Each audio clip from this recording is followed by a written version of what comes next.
उरणसह द्रोणागिरी परिसरात बेकायदेशीर राहणाऱ्या बांगलादेशी नागरिकांचे प्रमाण खूप वाढले आहे। अनेक घुसखोर बांगलादेशी नागरिक बनावट कागदपत्रांच्या आधारे भारतीय असल्याचे पुरावे तयार करून वर्षानुवर्षे शहरात वास्तव्यास आहेत। तसेच या घुसखोरांकडून सरकारी योजनांचा लाभ घेण्यात येत असल्याचे पोलिसांनी केलेल्या कारवाईत उघड झाले आहे। मात्र आता या घुसखोर बांगलादेशी नागरिकांवर कारवाई करण्यासाठी संपूर्ण राज्यभरात मोहीम तीव्र करण्यात आलेली आहे। नवी मुंबईतील द्रोणागिरी परिसरातून 7 बांगलादेशी घुसखोरांना अटक केली आहे। मिळालेल्या माहितीनुसार उरण द्रोणागिरी नोड येथे गामी ग्रुप या विकासकाची बांधकाम साईट सुरू आहे।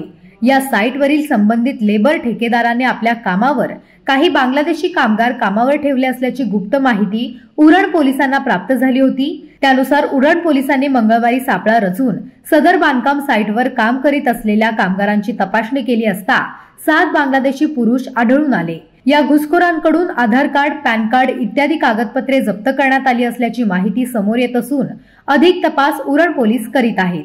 दरम्यान नवी मुंबई शहरात मोठ्या प्रमाणात रिडेव्हलपमेंटची कामे सुरू आहेत, त्यामुळे इथे कामगारांची मोठी मागणी आहे। मागील वर्षी देखील नवी मुंबई पोलीस ठाणे अंतर्गत केलेल्या शोध मोहिमेत अनेक बांगलादेशी नागरिकांना अटक करण्यात आली, असे सूत्रांनी सांगितले आहे।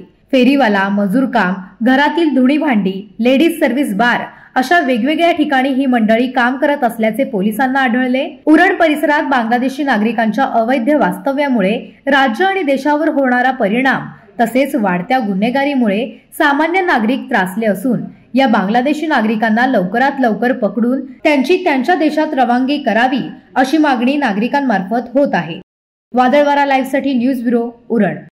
नवी मुंबई व रायगड जिल्ह्यातील ताज्या बातम्या आणि घडामोडींसाठी सबस्क्राइब करा वादळवारा लाईव्ह चॅनल आणि दाबा बेल आयकॉन।